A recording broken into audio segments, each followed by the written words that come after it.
અર્થ ફોલ્ટનું protection જોઈએ છે. તમે કોર બેલેન્સ કરંટ ટ્રાન્સફોર્મર તો લગાડી દીધું છે, પણ હવે અર્થ ફોલ્ટ માટે બી તો વ્યવસ્થા ગોઠવવી પડશે ને કે ભાઈ વાઇન્ડિંગમાં અર્થ ફોલ્ટ થાય એટલે કે આર ફેઝની વાઇન્ડિંગ, વાય ફેઝની વાઇન્ડિંગ અથવા તો બી ફેઝની વાઇન્ડિંગ એમાંથી કોઈ બી એક કાં તો કોરના કોઈ ભાગ સાથે અડકી જાય કાં તો ટેન્કના કોઈ બી ભાગ સાથે અડકી જાય. તો એવા કેસમાં તમારે અર્થ ફોલ્ટ માટે પ્રોટેક્શન આપવું પડશે. એટલા માટે કેમ કે લાઇનની અંદરમાં હોય એવી રીતે કોઈ બી મશીનમાં લાઇન ટુ ગ્રાઉન્ડ ફોલ્ટ થવાના ચાન્સીસ સૌથી વધારે હોય. વાઇન્ડિંગ ટુ વાઇન્ડિંગ શોર્ટ થાય એ બધા ફોલ્ટ કરતાં વાઇન્ડિંગ ટુ ગ્રાઉન્ડ વાળા ફોલ્ટ થવાના ચાન્સ બી વધી જતા હોય. તો એના માટેની વ્યવસ્થા આપણે શું કરીશું? તો એના માટેનું પ્રોટેક્શન છે અર્થ ફોલ્ટ પ્રોટેક્શન. તો અર્થ ફોલ્ટમાં કરવાનું શું છે? તો ભાઈ તમારે ટ્રાન્સફોર્મરની વાઇન્ડિંગ લેવી પડશે. ફિગરમાં જો પ્રાઇમરી તમારી ડેલ્ટા કનેક્ટેડ છે ને સેકન્ડરી તમારી સ્ટાર કનેક્ટેડ આપી છે. તો એ જ ફિગર અહીંયા દોરવી છે કે બદલવી છે? બદલવી છે. સ્ટાર ડેલ્ટા કરાય એમાં કોઈ જ વાંધો છે નહીં, પણ જો સેકન્ડરી ડેલ્ટા લેશો તમે તો ડેલ્ટાની અંદરમાં પછી સ્ટાર પોઈન્ટ ન્યુટ્રલ પોઈન્ટ મળે નહીં. એમાં સીટીની અંદર કનેક્ટ કરવું પડશે, સીટીને સ્ટારમાં કનેક્ટ કરવી પડશે. પણ વાઇન્ડિંગનો ન્યુટ્રલ કરવા માટે અમુક વાર પછી ઝિગઝેગ કનેક્શનનો ઉપયોગ થાય છે. આપણે ખબર પોલીફેઝ ટ્રાન્સફોર્મર એન્ડ રોટેટિંગ એસી મશીનમાં આપણે ટ્રાન્સફોર્મરના અલગ અલગ કનેક્શન જોયા હતા, અને ન્યુટ્રલ અર્થિંગ જે હોય ને એના કનેક્શનની અંદરમાં વાઇન્ડિંગ ટ્રાન્સફોર્મર એવું બી લેવાય છે. એમાં ઝિગઝેગ કનેક્શન લેવાય કે જ્યાં તમારી પાસે ન્યુટ્રલ પોઈન્ટ અવેલેબલ ના હોય અને તમારે ન્યુટ્રલ ક્રિએટ કરવો પડે તો ત્યાં આગળ તમારે વાઇન્ડિંગ ટ્રાન્સફોર્મર અથવા ઝિગઝેગ કનેક્શનનો ઉપયોગ કરવો પડે. અત્યારે મારી પાસે મારી પ્રાઇમરી છે, ટ્રાન્સફોર્મરની પ્રાઇમરી, હા, R1 R2 Y1 Y2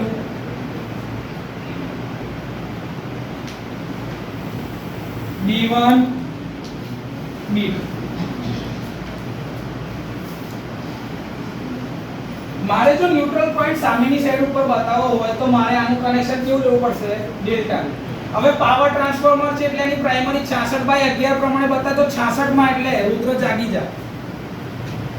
66 હશે તો આ ડેલ્ટા કનેક્શન જ હશે, 3 ફેઝ 3 વાયર સિસ્ટમ. તો આનું ડેલ્ટા કેવું થશે? R2 થી Y1 Y2 થી B1 B2 થી અને અહીંથી તમારા R Y અને B આ તમારા ટર્મિનલ કનેક્ટેડ રહેશે. જ્યાંથી તમારો મેઇન સપ્લાય આવે છે R Y અને B. આ ધારો કે તમારી 66000 વાળી સાઈડ છે, 66 kV. એ સોરી 66000 લખે તો પ્રાઇમરી. આ શું છે? Primary winding of transformer. ધારો કે એવું કહે 66/11 kV અને એના રેટિંગ તમારે લખવો હોય તો 15 MVA 10 MVA જે લખવું એ લખાય. ઓકે, મેં હમણાં એક્ઝામ્પલ માટે લીધું છે ભાઈ 15 MVA 66/11 kV નું મારું ટ્રાન્સફોર્મર છે. સર અહીંયા આગળ પેલી CBCT હોય, અહીંયા આગળ હોય આવ્યું.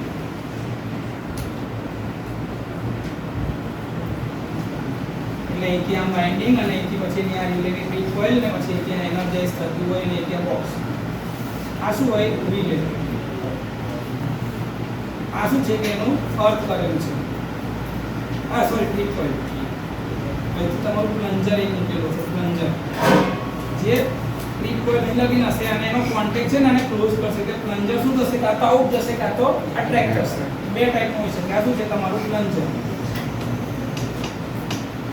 એમાં અટ્રેક્શનનો પ્રિન્સિપલ બી લાગુ પડે અને રિપલ્શનનો પ્રિન્સિપલ બી લાગુ પડે. પ્લન્જર ખેંચાય બી ખરું અને પ્લન્જરને ધક્કો બી વાગે. કયા ટાઈપનું ઓપરેશન છે કાં તો એ મિકેનિઝમ છે કન્સ્ટ્રક્શનની અંદરમાં લખેલું હોય તો ખબર પડે. એટલે અત્યારે મેં ખાલી એને એમ જ જવા દીધું કેમ કે આ સીબીસીટી ઓલરેડી પતી ગયેલો ટોપિક કહેવાય હમણાં મારું ધ્યાન શેના પર છે કે ખાલી મારે અર્થ ફોલ્ટ પ્રોટેક્શન માટે વાત કરવી છે ને. તો હવે મારે સેકન્ડરી બી કનેક્ટ કરવાની. ઓકે, આ મારી કયા કનેક્શનમાં છે? ડેલ્ટા. તો મારી સેકન્ડરી વાઇન્ડિંગ બી મારે બનાવવી પડશે.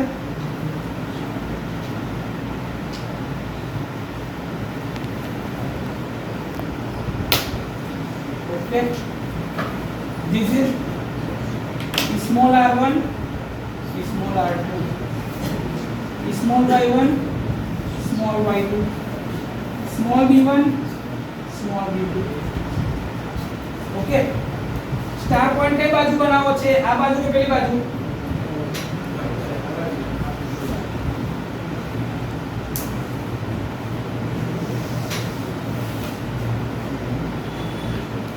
આ મારો ન્યુટ્રલ પોઈન્ટ બની ગયો. આ શું છે? મારું સ્ટાર કનેક્ટેડ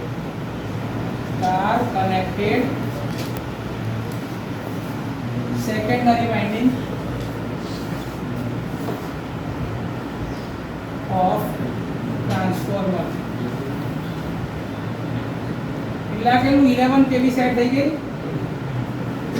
11 kV સાઈડ પર જે મારી આ સેકન્ડરી હતી એ મારી સ્ટાર કનેક્શનમાં મેં મૂકી દીધી. હવે સ્ટાર તો તમે મૂકી પણ તમારે એની અંદર સીટી બી તો કનેક્ટ કરવી પડશે.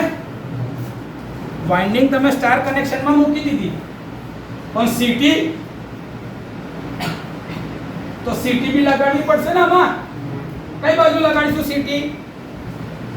આ બાજુ બી લગાડી શકાશે કાં તો આ બાજુ બી લગાડી શકાશે. મારે ધારો કે અહીંયા કરંટ બેલેન્સ જોઈએ છે તો હું અહીંયા આગળ કનેક્ટ કરી શકું છું. તો પછી આનું ન્યુટ્રલ પોઈન્ટ અહીંયા બતાવી દઉં. સીટી આ બાજુ બતાવું પણ મિસમેચ ન થાય કેમ કે આના ન્યુટ્રલમાં બી મારે સીટી લગાડવી પડશે હમણાં અર્થ ફોલ્ટ માટે. તો પાછું અહીંયા સીટી લગાડી તો બધું ભેગું થઈ જશે તો તમને પેલું જોવામાં પેલું સારું લાગે એના માટે જ. કાં તો પછી છે ને સીટીની પોઝિશન બદલી નાખીએ ને આપણે. સીટીની પોઝિશન આ બાજુ કરી દઈશું, શું વાંધો આવતો?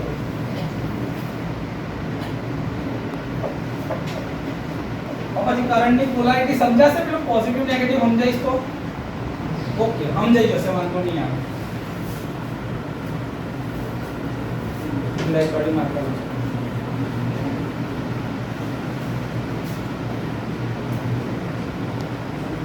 મારી આ એક સીટી બીજી ત્રીજી. મારે અહીંયા બી પ્રોટેક્શન આપવાનું છે કોરને એટલે એક સીટી અહીંયા આગળ લાગી ગઈ છે. કનેક્શન કેવી રીતે કરીશું ને? આ સીટીને કનેક્ટ બી તો કરવાની ને. લૂપમાં તો લેવી પડશે ત્રણે ત્રણને તો બેલેન્સ થશે ને. જો એના કનેક્શનને મેં શું કર્યું છે? ડેલ્ટા બનાવી દીધી છે. બે બાજુની સાઈડથી બધા છેડા કાઢી લીધા છે અને એક અર્થ ફોલ્ટની રિલે મુકાઈ ગઈ છે ત્યાં. અહીંયા આગળથી કાઢ લો છેડા. કોઈ બી ફેઝમાં ફોલ્ટ આવે તો આ તો કનેક્ટેડ જ છે બધા એની જોડે. એવું એનો બીજો છેડો બી રિલેનો સીટીનો કનેક્ટેડ. અને અહીંયા શું મૂકી દેવાની? અર્થ ફોલ્ટ રિલેની ટીપ પોઈન્ટ.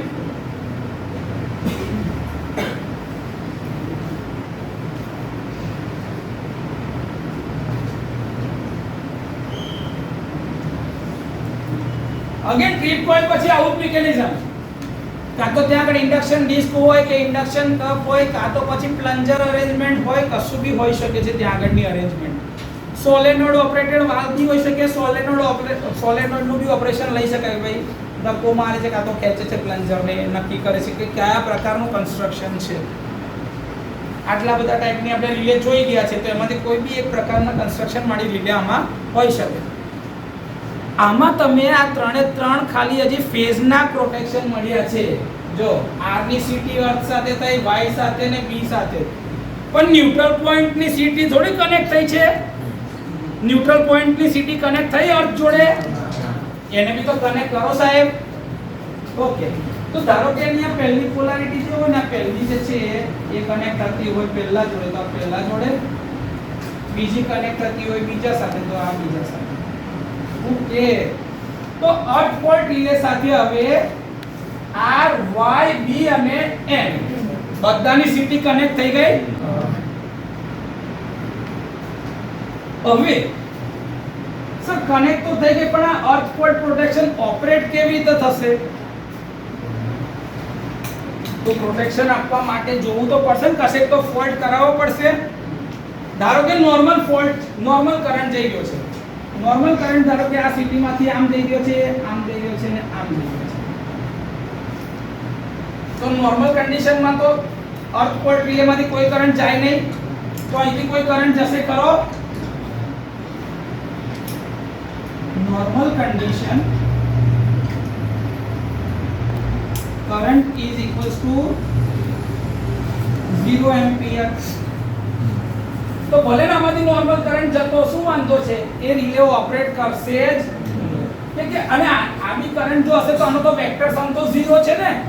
તો 0 કરંટ અર્થ ફોલ્ટ રિલે ની ટ્રીપ કોઇલ માંથી જાય તો રિલે એનર્જાઇઝ થાય ખરી? Okay sir. તો નોર્મલ ઓપરેટિંગ કન્ડિશન માં આ રિલે મારી ઓપરેટ થતી ડન. સર કોઈ એક ફેઝ ઉપર ફોલ્ટ કરાવો ને, અર્થ ફોલ્ટ કયા ફેઝ ઉપર કરવો છે ભાઈ? આ ફેઝ ઉપર. આ ફેઝ ઉપર અહીંયા ફોલ્ટ કરી દઉં. આ મારો ગ્રાઉન્ડ થઈ ગયો. તો આ અને આ બંને ગ્રાઉન્ડ એક સરખા કહેવાય? હા કે ના?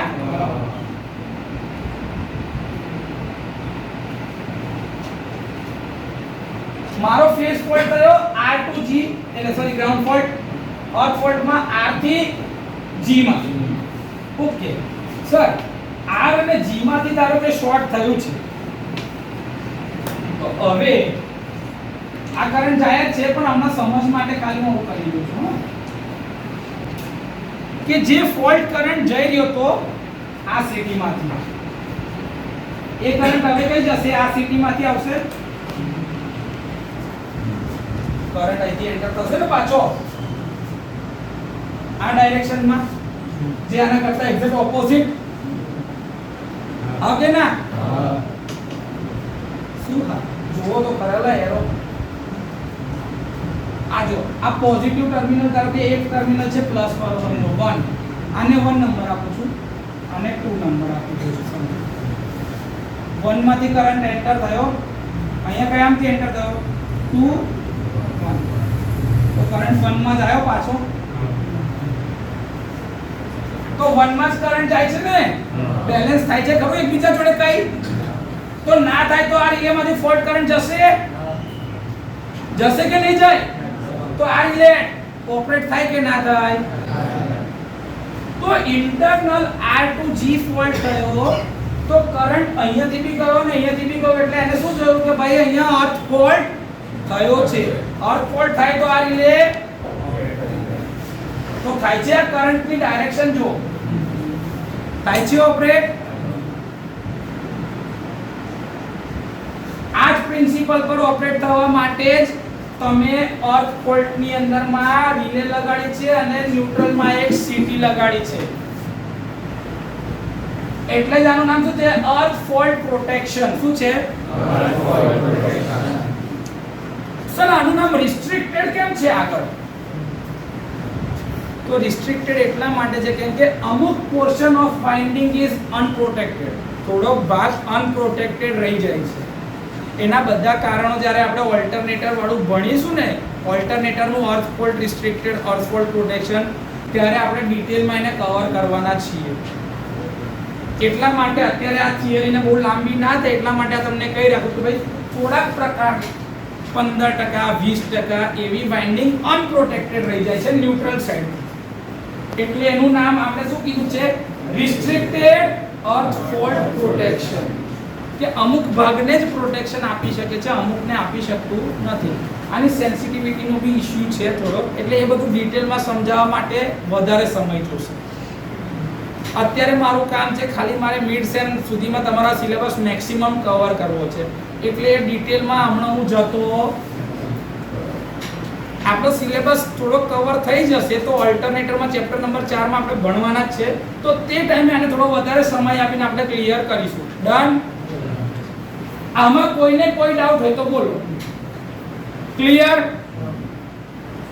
ઓકે, હવે ધારો કે સમજો સર આ તો ટ્રાન્સફોર્મરની વાઇન્ડિંગની અંદરમાં ધારો કે ફોલ્ટ થઈ ગયો, આ ટ્રાન્સફોર્મરની વાઇન્ડિંગનો પાર્ટ છે.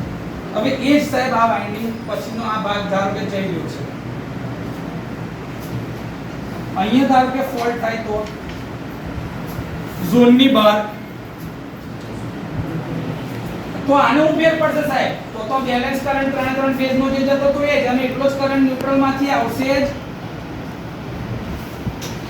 કેમ? ઝોનની બહાર. તો ટ્રાન્સફોર્મરની રિલેમાં તો અહીંથી જેટલો કરંટ દેખાય છે બધો જ કરંટ તો બેલેન્સમાં છે, અને ઝોનની બહાર છે તો રિલે ઓપરેટ થાય જ. તો પાછી એના માટે તો નોર્મલ કન્ડિશન એટલે કરંટ તો 0 એમ્પિયર જ છે. એ સિદ્ધાંત તો રહેશે ને યુનિટ પ્રોટેક્શન નો. એમને એવું બી કહી શકાય સાહેબ જો જેટલો કરંટ અહીંયા આગળ જઈ રહ્યો છે ને, તો આ ધારો કે અહીંયાથી એન્ટર થશે ને અહીંથી આ ગ્રાઉન્ડમાંથી, તો આ કરંટની દિશા કેવી હશે? આ જે દિશા હતી ને અહીંયા આગળથી બહારથી આવી છે, તો બહારથી આવેલી દિશા જે છે એટલે આના માટે ઓપોઝિટ ડાયરેક્શન, જે અંદર જતી એની જગ્યાએ શું આવશે? બહાર. આગે ના? તો એના માટેનો એરો કેવો થશે? ઉલટો. તો આ કરંટ જે આમ જતો તો આ એના કરતા ઓપોઝિટ દેખાય છે, એને ઓપોઝિટ હશે તો બંને એકબીજાને શું કરશે? Cancel out. તો નોર્મલ ઝોનની બહારના ફોલ્ટ માટે આ રિલે જે છે એને એક હરખો જ કરંટ દેખાશે, ન્યુટ્રલમાં બેલેન્સ એટલે કે 0 એમ્પિયર જ. તો આ રિલે એટ્રેક્ટ થશે જ નહીં અથવા તો ઓપરેટ થશે જ. તો આઉટ ઓફ ઝોન ફોલ્ટ માટે બી આ રિલે ઓપરેટ થવાની. ક્લિયર?